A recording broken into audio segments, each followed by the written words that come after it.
সালাম আলাইকুম, কেমন আছেন গো আপনারা? বলতে ভালোই আছেন আমার মনে হয়। এর লাগে ভালো ভালো জিনিস দেখে এমনি করে যে খান, বুঝিনি। মাঝে মাঝে মনের ভিতরে যখন বেশি রং লাগে জায়গা, তখন আমি কি করে কি করবো কিছু ভাববে পাই না।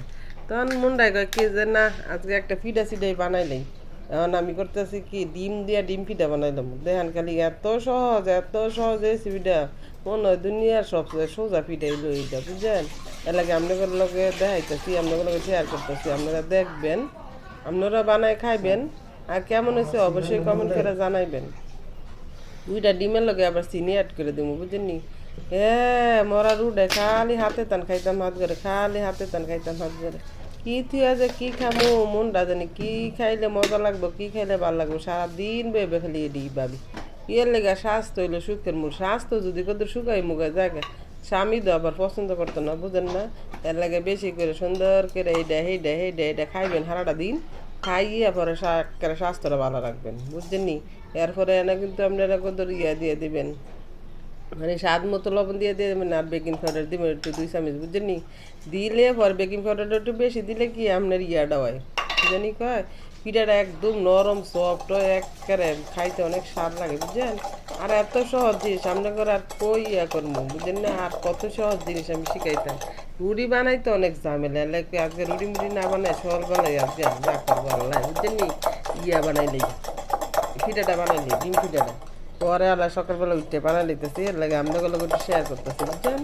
এরপরে ডিমটা বাড়া করে রাইডা সাইডা ফাটবেন, ফাইটটা তারপরে জনকে দেখবেন চিনিটা একটা গুলে গেছে গা, তখন আপনারা আটা দিয়ে দিবেন। এইটা জিনিস ধবলতের ঘরে খাই, এটা কোনো ব্যাপার। এত ঝামেলার কি দরকার? একেবারে আবার এইটা লাগবো সেইটা লাগবো সেইটা লাগবো, কিছুই লাগবে না গো।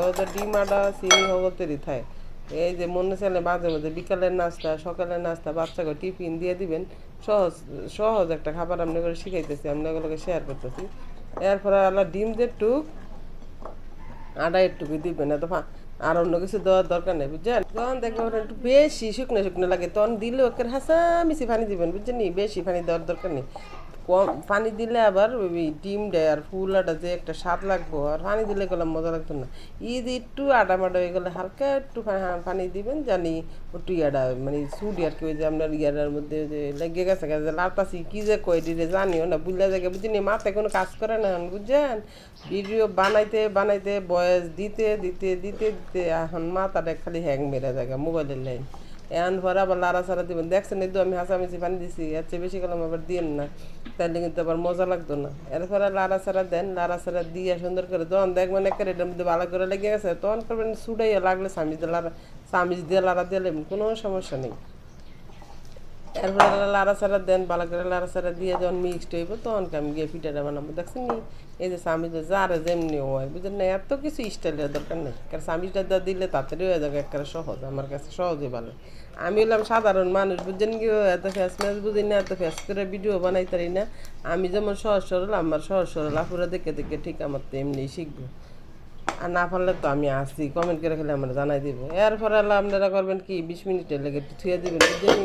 এরপরে আমি তেলটা আগেতে বসে রাখছি। আর আপনারা ছোটো ছোটো করে দিয়েন পিঠাটি, বেশি বড় বড় করে দিয়েন না, যেহেতু এর বেকিং পাউডার দেওয়া আছে, ডিম দেওয়া আছে, এটা তো ফুললে একটা বালিশ হয়ে যাবে, বুঝছেন না? এর লাগে ছোটো ছোটো করে দিবেন, যাতে সুন্দর মতন হয়। এরপর আল্লাহ দিয়া মানে আবার দিয়ে আবার আল্লাহর রাস্তায় যায় না চুলার পাড়াতে। এটা দেখবেন ফুলবো, ফুলানোর পরে সাথে সাথে কিন্তু মানে 1 মিনিটও লাগতো না পিঠাটা হইতে। পরে আল্লাহ আপনার আবার উল্টাই দিতে হইব, নাহলে কিন্তু ঘুরে টিরে যাবো আপনার করে কই। আর তালের পিঠা হইলে আপনার একটু সময় লাগে, আস্তে ধীরে হয়, কিন্তু এই পিঠাটা খুব সহজে হয়ে যায় যেহেতু এখানে ফুলবো, বুঝছেন?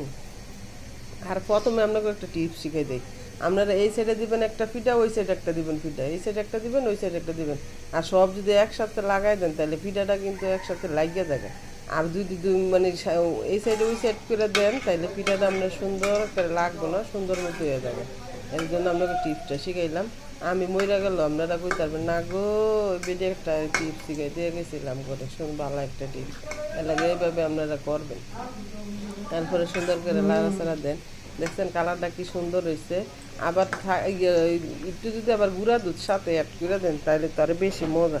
কত ভিডিও করতে করতে কোনো কিছু মন থাকে না, কোনটা কোনটা দেখাবো, বুঝছেন নি? মাঝে মাঝে বুঝলে লাগে, এটার লাগে আমি আন্তরিকভাবে আপনার কাছে দুঃখিত।